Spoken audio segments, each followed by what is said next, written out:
la force mortelle. C'est un effort de surmonter sa première impression. Durant les 5 épisodes d'introduction, Broadway a été caractérisé comme le gros mangeur typique de la bande, avec les blagues évidentes et la voix un peu bébête, pour rester poli, qui va avec. La nature entière tremble sur mon passage.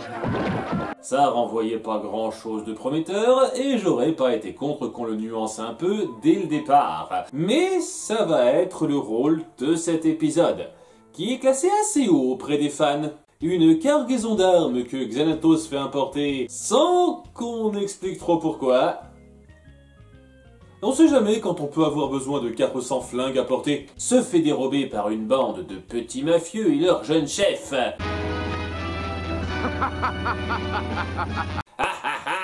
Je suis méchant.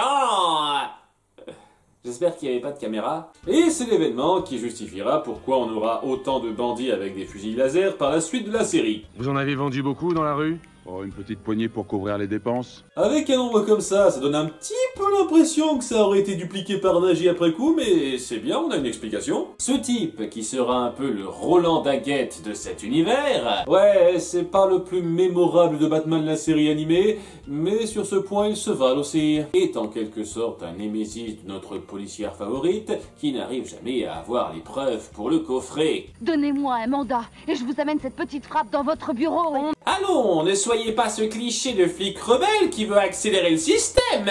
Et pour se changer les idées, elle vient lui faire savoir directement qu'elle le soupçonne. Tôt ou tard, vous commettrez une gaffe, Dracon. Et je serai là pour vous choper. Habile. Oui, il y aura des gargouilles vivantes dans cette histoire. D'ailleurs, cela n'inquiète pas trop nos justiciers de la nuit sur le coup, qui préfèrent parler du nouveau film préféré de Broadway. C'est sûrement un bon film puisqu'il est parti sans manger. Vous pensez que ça se passe comment, la digestion d'une gargouille? Est-ce que, comme pour les blessures, c'est remis à zéro après pétrification? Cinéma, télévision, jeux vidéo hyper réalistes. Aujourd'hui, on ne sait plus trop ce qui est réel et ce qui ne l'est pas. Ok, vieux. Pas toi qui as regardé la télé à fond les premiers épisodes. La nouvelle œuvre chouchou de notre gars est un western, somme toute ultra classique.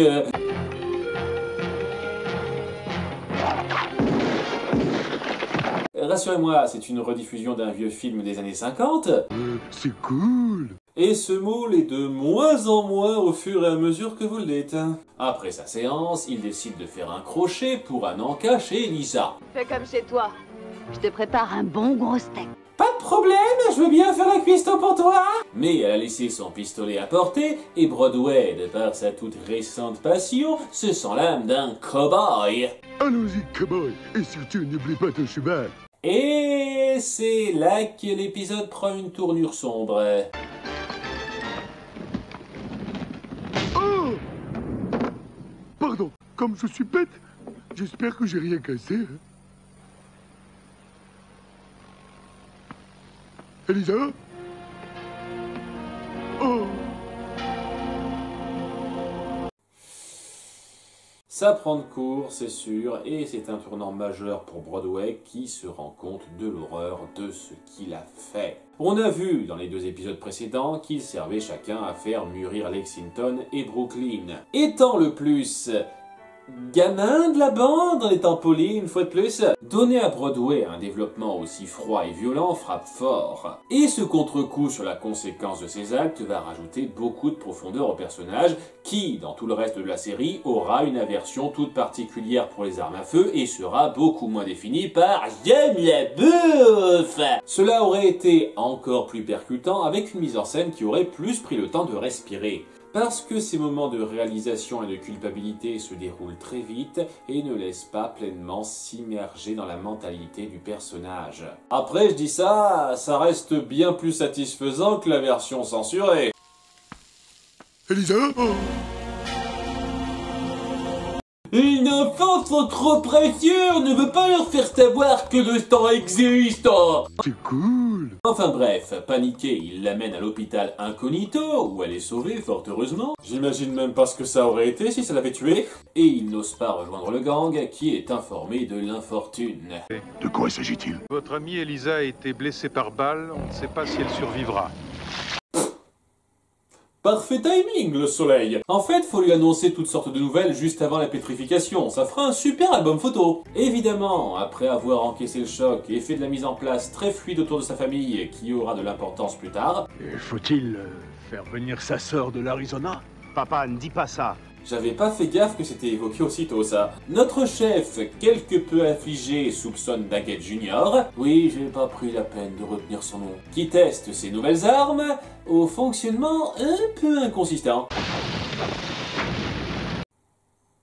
Pourquoi ça a pas directement fait exploser l'arbre? Notre acheteur va raquer un max pour cette panoplie de la guerre des étoiles. Titre non déposé. Je vous jure, Disney a toujours voulu avoir cette franchise. Broadway va lui aussi enquêter, moins subtilement, ayant une cible plus symbolique en tête. Une nouvelle sorte d'arme? Une nouvelle façon de tuer les braves gens? Où vous l'avez trouvé? Qui vous l'a donné? Il y avait une braderie au Géant Kaz. Géant Kaz est désormais mon pire ennemi. Il y a également le boss d'Elisa sur l'affaire, qui est muette l'espace d'un plan. Tant de frayeur, j'en perds ma voix. Mais elle est vite semée par Daggett Jr., qui a son réseau de cachette à voiture, qui m'a l'air facilement repérable, mais il faut bien que seul Goliath reste sur le coup pour suivre sa trace, rejoint de façon plutôt bien chronométrée par son ami Goinfre. Tu n'es pas au courant. Elisa a reçu une balle. Et l'humain qui en est responsable est dans cet entrepôt. Suis-moi, l'heure n'est pas au bavardage.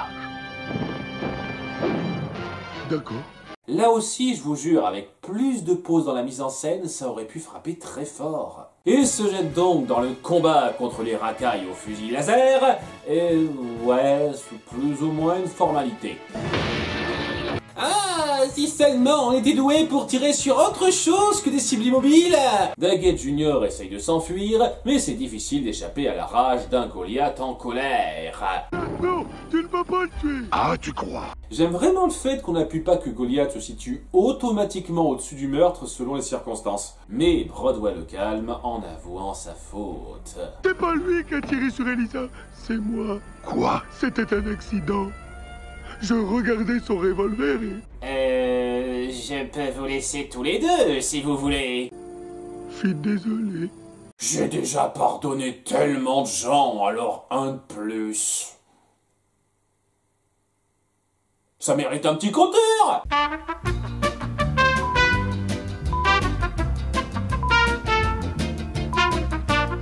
Et ça grossira un peu plus. Il impute la faute plus à l'objet qu'à la personne sur le coup, donc détruit tout le stock non revendu, oui, ça fait tout fondre sur une zone maintenant, et permet à la police d'avoir des preuves avant de rendre visite à leur amie convalescente.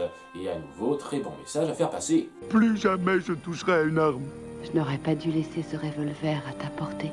On a commis une erreur tous les deux. Si Goliath peut être Jésus à temps plein, je peux l'être à mi-temps. Ce sera le début d'une relation amicale assez poussée entre ces deux-là, alors que pour la journée, il décide de garder son chevet.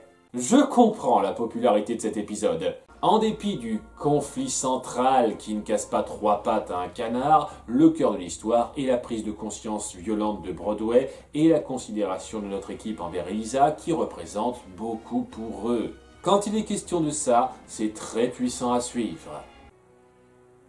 Ils ont pas peur qu'on se demande comment ces statues sont apparues par magie ici?